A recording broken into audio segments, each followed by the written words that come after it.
కావచ్చు, వాళ్ళందరికీ కూడా ఇక్కడికి వస్తే ఒక రకమైన వాళ్ళకున్న కష్టాలు చెప్పుకొని, వాళ్ళకున్న బాధలు చెప్పుకొని, వాళ్ళకున్న ఆనందాన్ని ఆయనతో చెప్పుకుని ఒక రకమైన ఒక మెడిటేషన్ లాంటిదనమాట. అంటే అవన్నీ తీరే ఒక సమస్యలకి సొల్యూషన్ దొరికే ఒక ప్రదేశంలాగా నిజంగా భావిస్తాం మేమందరం. రామారావు గారిని దైవంగా భావించే మాలాంటి అభిమానులందరం. అలాంటి ప్రదేశంలో ఒక ఎన్టీ రామారావు గారు, నేను ఎప్పుడు జోహార్ జోహార్ అనేది నా నోట్లోంచి రాదు. ఆయన మనలో ఉన్నారు, మాతో ఉన్నారు. మరణం లేని జననం, రామకృష్ణ గారు చెప్పినట్లుగా, మేమందరం భావిస్తున్నట్లుగా ఆయన ఎప్పుడు మనతో ఉన్నారు. తెలుగు జాతి ఉన్నంత వరకు ప్రతి వ్యక్తిలోనూ ఉంటారు, చరిత్రలో ఉన్నారు. రాయబోయే చరిత్ర ప్రతి చరిత్రలోని ప్రతి పేజీలోనూ ప్రతి పంక్తిలోనూ ఉంటారు ఆయన. సో మేము ఎప్పుడు అలాంటి ఒక ప్రదేశంలో ఆయన 4వ తరానికి చెందిన, మళ్ళీ ఆయన పేరుతో 3 అక్షరాలతో, ఆ పవర్ఫుల్ 3 అక్షరాలతో ఆయన మనవడు తాతయ్య గారి పేరుని ఎంతో ప్రేమ అనురాగం ఆప్యాయతలతో పెట్టుకున్న ఆ పేరుని పెట్టుకోవడం అంటే అది ఈజీ కాదు.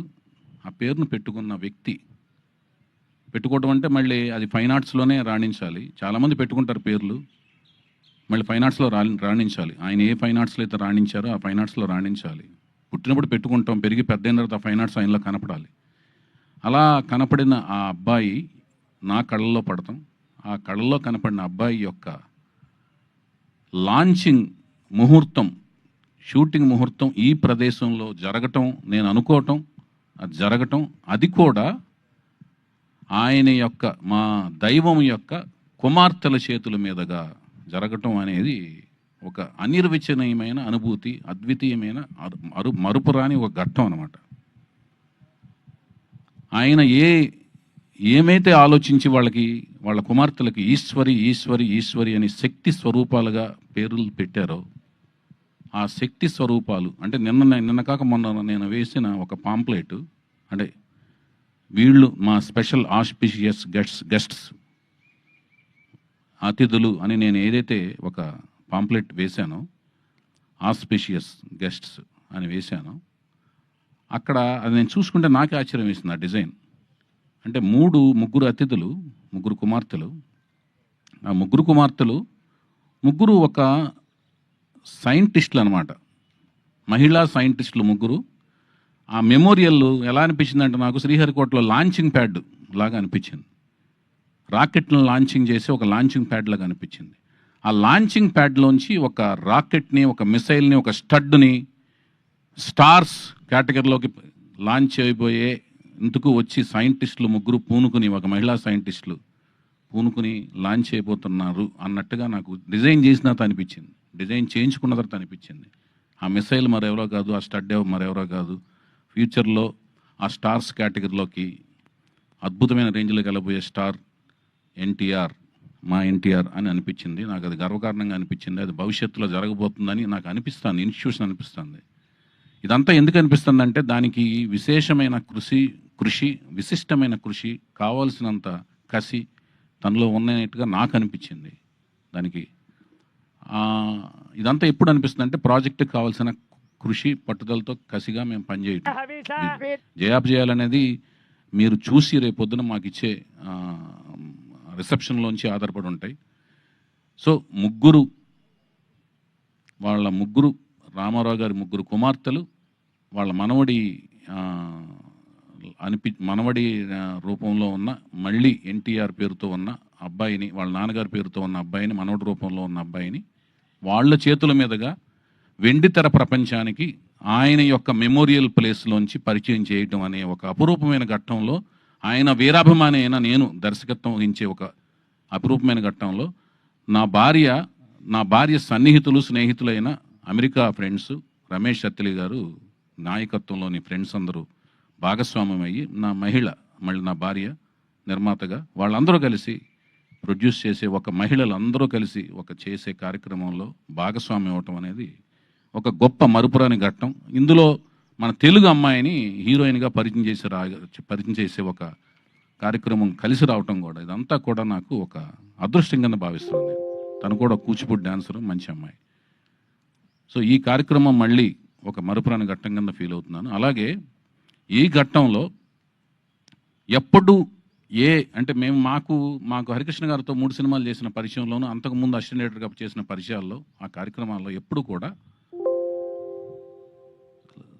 లక్ష్మి గారిని పూజలు పూజలు పూజలు పూజలు ఆవిడని ఎప్పుడు పూజలు చేస్తూ చూసాం, పూజల గురించి విన్నాం, పూజల గురించి మాట్లాడుతుండగా విన్నాం.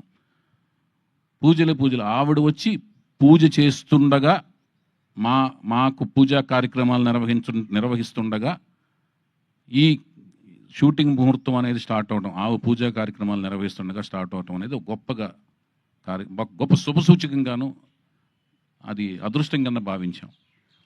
అలాగే మా హరికృష్ణ గారి ఇంకొక రూపం కింద భావించి మేము మా సుహాసిని పాప, ఆవిడికి మా హరికృష్ణ గారు వాళ్ళ అమ్మమ్మ గారి పేరు పెట్టుకున్నారు, వెంకటరామమ్మ అని. మామూలుగా ఇంట్లో సుహాసిని పేరు పిలుచుకోవటం, సుహాసినిగా పేరు మార్చుకున్నారు.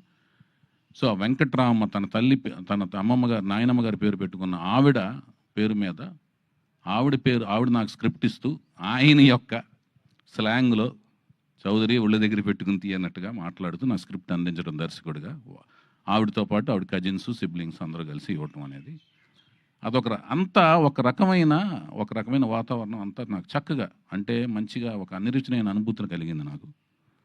దాంతోపాటు మా మోహన్ కృష్ణ గారు అంటే వెరీ స్ట్రిక్ట్ ప్రిన్సిపల్డ్ అనమాట, వెరీ స్ట్రిక్ట్.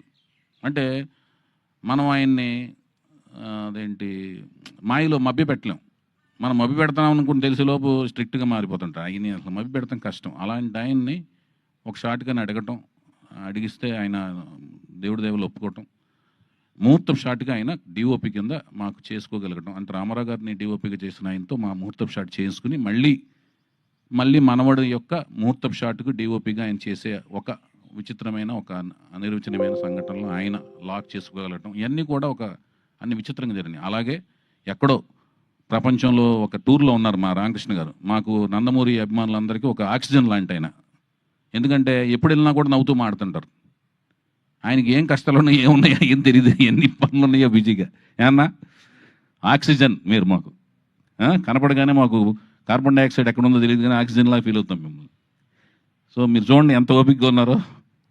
అందరి గెస్టులందరినీ పంపించేసి మీరు ఒకటే మాట అన్నారు, నేను ఈ కార్యక్రమానికి నేను హరికృష్ణగానే, నీకు నేను హరికృష్ణలాగా నేను ఉంటా అని కొబ్బరికాయలు కొట్టే వరకు పక్కన నుంచుని ఉన్నారు ఆయన. సో మా హరికృష్ణ గారు. అలాగే ఇందాక మా రామ్ చెప్పినట్లుగా ఈ మొత్తం కార్యక్రమాన్ని పైనుంచి దివి నుంచి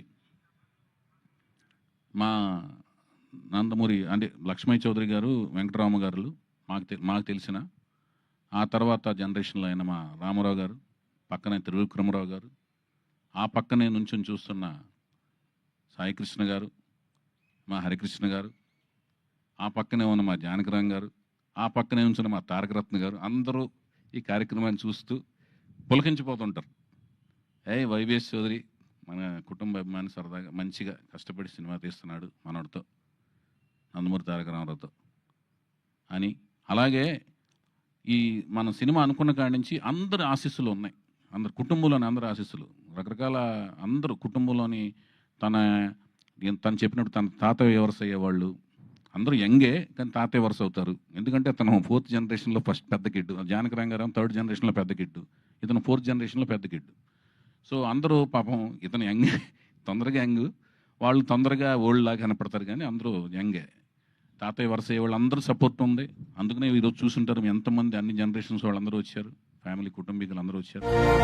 బాబాయ్ జనరేషన్స్ అందరూ కూడా సపోర్ట్ ఇచ్చారు. వాళ్ళు ఎలా ఉండాలి, మోరల్స్ ఎలా ఉండాలి, సినిమా ఫీల్డ్ ఎలా ఉండాలి, వాళ్ళ ఎక్స్పీరియన్స్లు చెప్పి ఇతను ఎలా మెలగాలో చెప్పారు. తాతయ్య వరుస వాళ్ళ ఎక్స్పీరియన్స్లు చెప్పి ఎలా మెలగాలో చెప్పారు. వాళ్ళందరూ కూడా బిజీ షెడ్యూల్స్లో ఉన్నారు. ఒక్కో కార్యక్రమంలో వాళ్ళు ఎలాగూ బ్లెస్ చేస్తారు తన కెరీర్లో, అవన్నీ కూడా ఉన్నాయి. తనకి అందరూ అండగా ఉంటారు. తన మంచి భవిష్యత్తు ఉండాలి, అభిమానులు అండదండలు ఉన్నాయి, తను మంచిగా ముందుకు ఎదగాలని నేను మనస్ఫూర్తి కోరుకుంటున్నాను. నందమూరి వంశ వీరాభిమాని కింద, కుటుంబం వీరాభిమాని కింద. సో ఇవన్నీ పక్కన పెడితే సినిమా ఏం తీయబోతున్నాం, ఒక తెలుగు సాహిత్యం, తెలుగు సంప్రదాయం, హైందవ సంప్రదాయం, హైందవ సంస్కృతి మీద కీరవాణి గారి కాంబినేషన్లో చంద్రబోస్ గారి సాహిత్యంతో, బుర్రా సాయిమాధ గారి యొక్క మాటల పదునైన మాటలతో, చక్కటి నేటివిటీ మాటలతో నేను నా సాయశక్తుల ప్రతి సినిమా వచ్చినట్టు అప్డేట్ అవుతూ, చూస్తూ అప్డేట్ అవుతూ మంచి కథ తయారు చేసి కష్టపడి, నా సాయశక్తుల కష్టపడి మంచి కథను తయారు చేశాను. ఆ కథ మీకు నచ్చుతుందని ఆశిస్తున్నాను. వీళ్ళందరితో కూడా మంచిగా కోచింగ్ ఇచ్చాను. తర్వాత మీరు చూసి దానికి నాకు రిజల్ట్ ఇస్తే దాన్ని బట్టి మేము ముందుకు వెళ్తాం. మంచిగా కష్టపడతాం. మేము చేయగలిగింది ఏంటంటే కష్టపడి పనిచేయటం. అది మేము సాయశక్తులా కష్టపడుతున్నాం. మేము కష్టపడుతున్నాం, వాళ్ళు కష్టపడుతున్నారు. కష్టపడి పనిచేస్తున్నామని ప్రామిస్ చేయగలుగుతున్నాం. మీరు రండి, మా కష్టాన్ని చూడండి, ఆశీర్వదించండి మనస్ఫూర్తిగా కోరుకుంటున్నాం. అట్లాగే షెడ్యూల్స్ దీని తదనంతరం మేము నెక్స్ట్ ప్రకటనలో continuous of schedules, songs recordings అన్ని వివరాలన్నీ కూడా నెక్స్ట్ మా పిఆర్ఓలు, మా వంశశేఖర్ల ద్వారా మీకు తదుపరి వివరాలను తెలియజేస్తాం. మరొక ముఖ్యమైన విషయం ఏంటంటే ఇంకా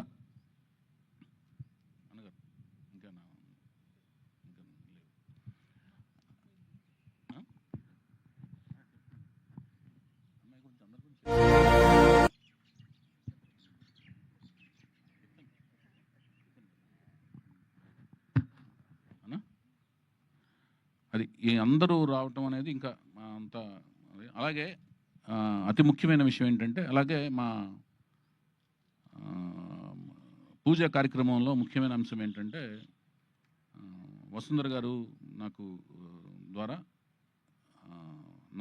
వసుంధర గారు ద్వారా నా వైఫ్కి తను ఫస్ట్ టైం ప్రొడ్యూసర్ అయింది కాబట్టి తాంబూలంలో తను కలిసి రావాలని చెప్పి తను తాంబూలం చక్కగా స్వయంగా ఇచ్చి వసుంధర గారు తనకి మంచి లక్ష్మీ సౌభాగ్యవతిగా డబ్బులు మంచి లాభాలు రావాలి ప్రాజెక్టు ఫస్ట్ టైము కీర్తి ప్రతిష్టలు ఆల్రెడీ వస్తూ దాని కీర్తి ప్రతిష్టలు వస్తే డబ్బులు కూడా వస్తాయని చెప్పి ఆవిడ దీవించి ఇవ్వడం అనేది తనకి మంచిగా రావాలని తను దీవించి ఇచ్చారు. అది కూడా మాకు మంచి చేస్తుందని మేము వసుంధర గారి ద్వారా వచ్చిన అది కూడా మంచి ఆశీస్సులుగా మేము భావిస్తున్నాము. అలాగే ప్రతి ఒక్కరూ అంటే కుటుంబంలోని ప్రతి ఒక్కరూ ఇలా పర్సనల్గా టైం తీసుకుని పురంధేశ్వరి గారు కానీ భువనేశ్వరి గారు ప్రతి ఒక్కరు అందరూ రావడం అనేది మాకు చాలా, అలాగే ఇప్పుడు ఇండస్ట్రీలో అందరూ ప్రతి 24 క్రాఫ్ట్స్ వాళ్ళందరూ వచ్చి మమ్మల్ని బ్లెస్ చేయడం కూడా చాలా ఆనందంగా ఫీల్ అవుతున్నాం. అన్నిటికంటే ముఖ్యంగా పాత్రికేయ మిత్రులందరూ కూడా నాకు సోదరుల కింద లెక్క. ఎందుకంటే అందరూ నాకు బాగా ఫ్రెండ్స్. వాళ్ళందరూ కూడా మా ప్రాజెక్ట్ స్టార్ట్ చేసిన కాడి నుంచి మాతో వెన్నంటే ఉన్నారు.